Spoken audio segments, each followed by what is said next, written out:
Assalamualaikum warahmatullahi wabarakatuh. Perkenalkan, kami dari kelompok 1 akan mempresentasikan progres marketing plan kami pada UMKM Sesekali Kitchen.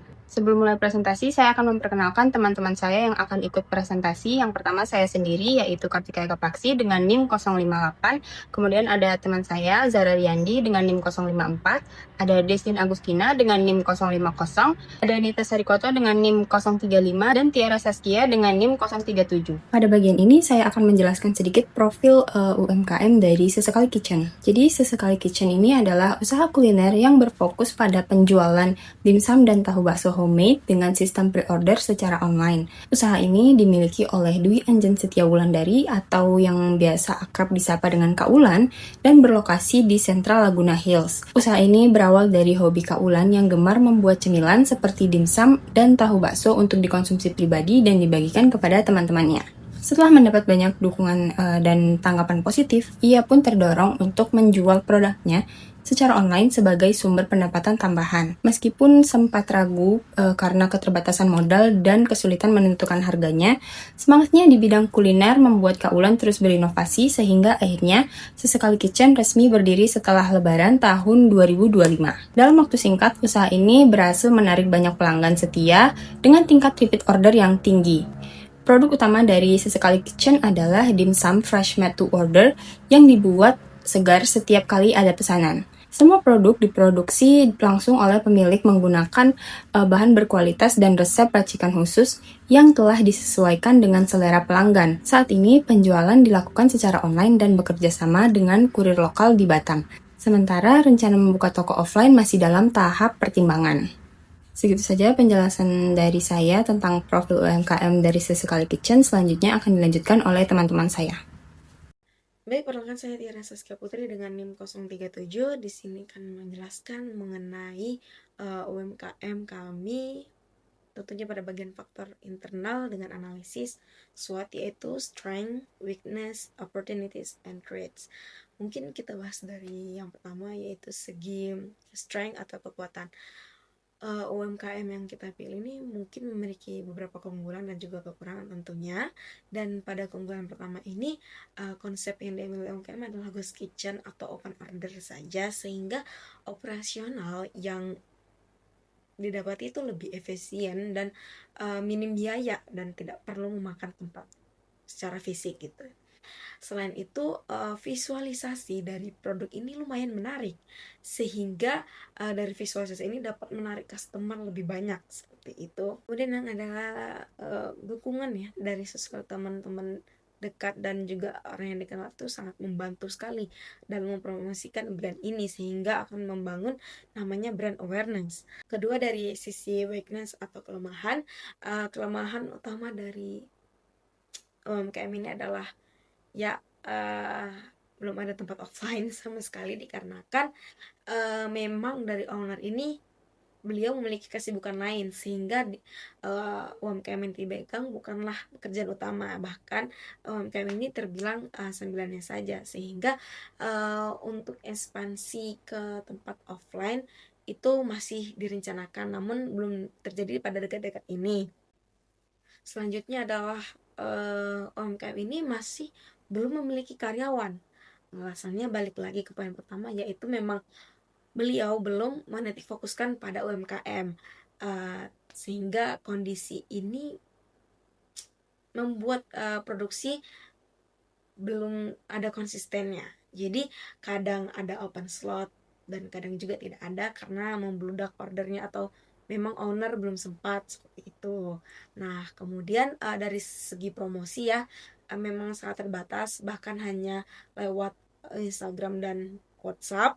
Jadi jangkauan pelanggannya belum terlalu luas atau bahkan itu saja. Selanjutnya yaitu pencatatan keuangan dari UMKM ini juga masih manual, belum menggunakan sistem digital seperti Excel dan lain-lain. Jadi ya, sehingga kurang efisien dalam pembuatan laporan, seperti itu.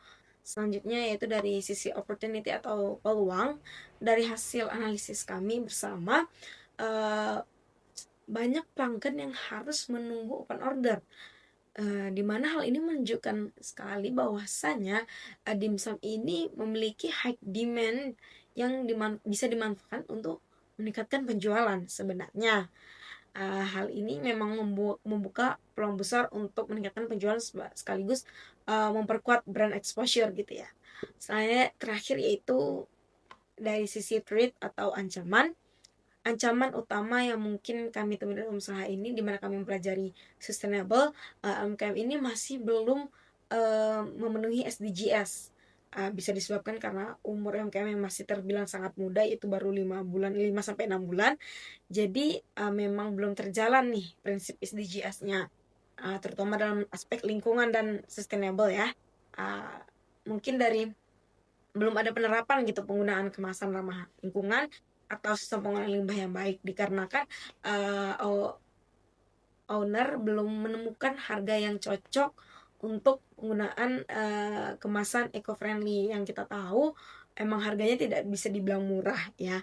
Namun hal ini juga bisa menjadi tantangan atau hal yang perlu diperhatikan, karena akhir-akhir ini masyarakat cenderung sudah lebih aware terhadap namanya eco-friendly seperti itu.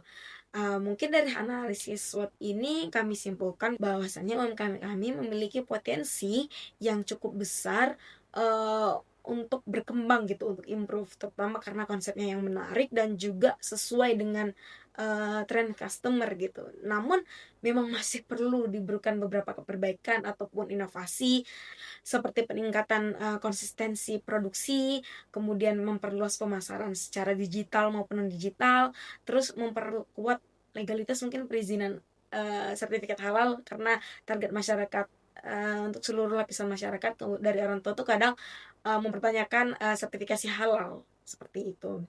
Nama saya Zara Riyandi dengan NIM 4122411054. Di sini saya akan menjelaskan tentang faktor eksternal dari situational analysis. Yang pertama, itu ada dari sisi politikal atau politik. Di situ, meskipun tidak ada hambatan atau paksaan dari pemerintah, Sesekali Kitchen memiliki PR yang sangat penting yang harus segera diselesaikan, yaitu pengurusan izin, usaha, dan sertifikasi halal yang masih belum lengkap. Ini merupakan prioritas bagi Sesekali Kitchen karena kedua dokumen tersebut sangat penting yang bisa, jika kedepannya tidak diurus dengan segera oleh Sesekali Kitchen, hal tersebut bisa berdampak, yaitu kehilangan segmen pasar yang cukup besar. Lalu yang kedua itu ada dari ekonomi.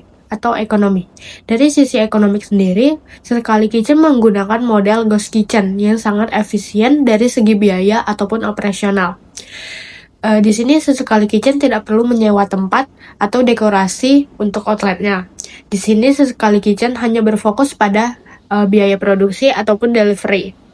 Tetapi hal tersebut bisa menjadi tantangan bagi Sesekali Kitchen, dikarenakan jika terus menggunakan model ghost kitchen, pendapatan akan stagnan kecuali Sesekali Kitchen membuka cabang atau outlet. Lalu yang ketiga ada sosial. Berita baiknya, faktor sosial sangat mendukung bisnis Sesekali Kitchen.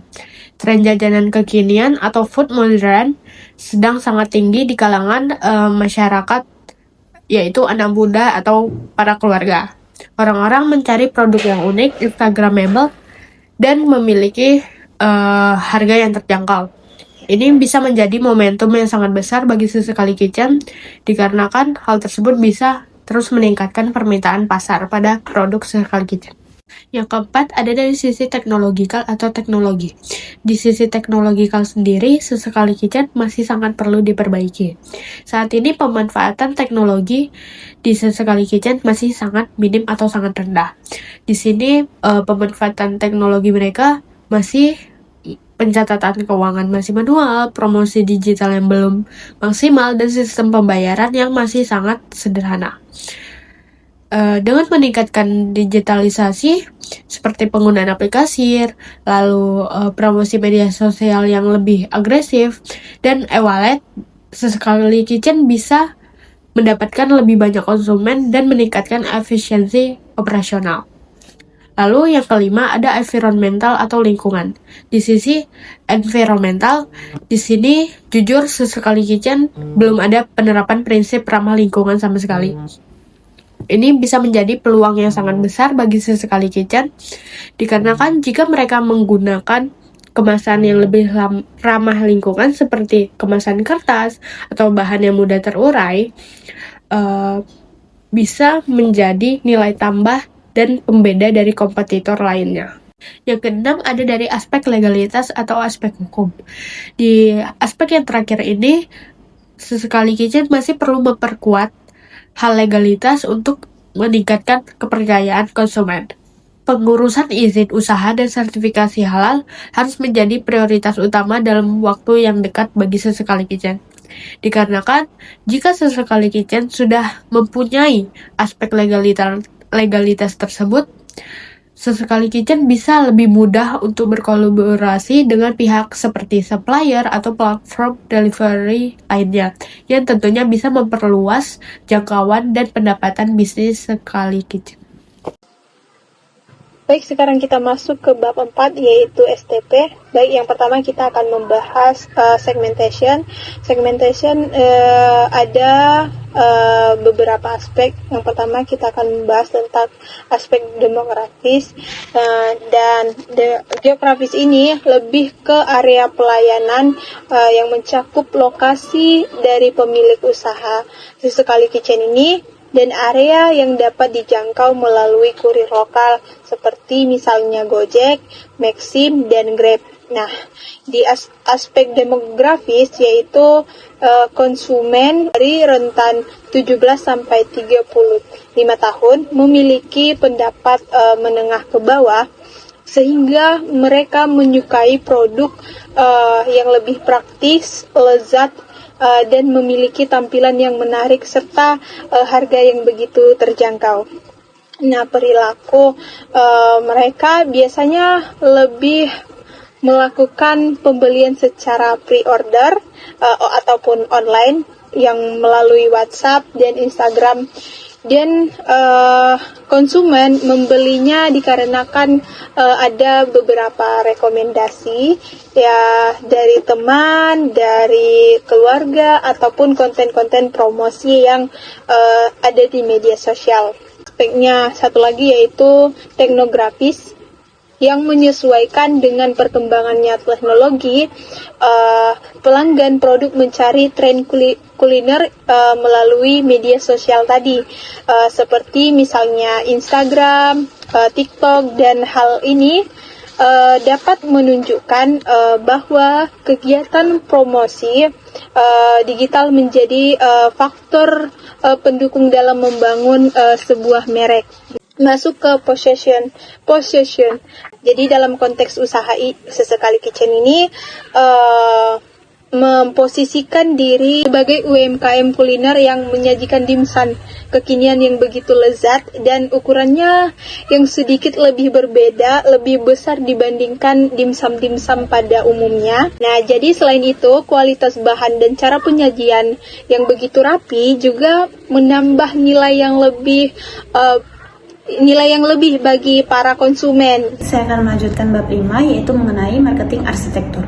Marketing arsitektur merupakan siklus yang terjadi dalam suatu bisnis yang menghubungkan berbagai strategi seperti tujuan dari pemasaran UMKM, bagaimana operasional dari UMKM ini akan berjalan ke depannya, teknologi yang digunakan seperti sosial media dalam suatu UMKM, serta pengalaman dari berbagai konsumen saat berbelanja di UMKM tersebut. Dalam marketing arsitektur pada UMKM Sesekali Kitchen, kami mengambil 4 komponennya. Yang pertama ada strategi layer, di mana menetapkan penjualan di setiap weekend dengan sistem pre-order dari WhatsApp ataupun Instagram guna membuat beberapa customer merasa penasaran dengan rasa dari dimsum dan tahu bakso yang dijual. Yang kedua, operational layer. UMKM Sesekali Kitchen mungkin belum memiliki konsep promosi yang sesuai dengan dagangan, tetapi ada kemungkinan akan melakukan promosi melalui konten atau video singkat di Instagram dan di TikTok ataupun di media sosial lainnya. Yang ketiga, data dan teknologi layer. UMKM dapat mencatat beberapa customer yang sudah sering melakukan repeat order, dan apabila ada promo, dapat langsung diberitahukan kepada beberapa customer yang loyal terlebih dahulu. Yang keempat, experience layer. Dalam layer ini, Sesekali Kitchen sudah menerapkan beberapa contoh, seperti membuka forum pendapat bagi customer untuk memberikan kritik dan saran atas produk dagangan mereka. Dan juga, Sesekali Kitchen memberikan berbagai varian dalam produk yang dijualnya. Baik, itu saja yang dapat kami presentasikan mengenai marketing plan yang bermitra dengan Sesekali Kitchen. Maaf jika ada kesalahan kata. Terima kasih.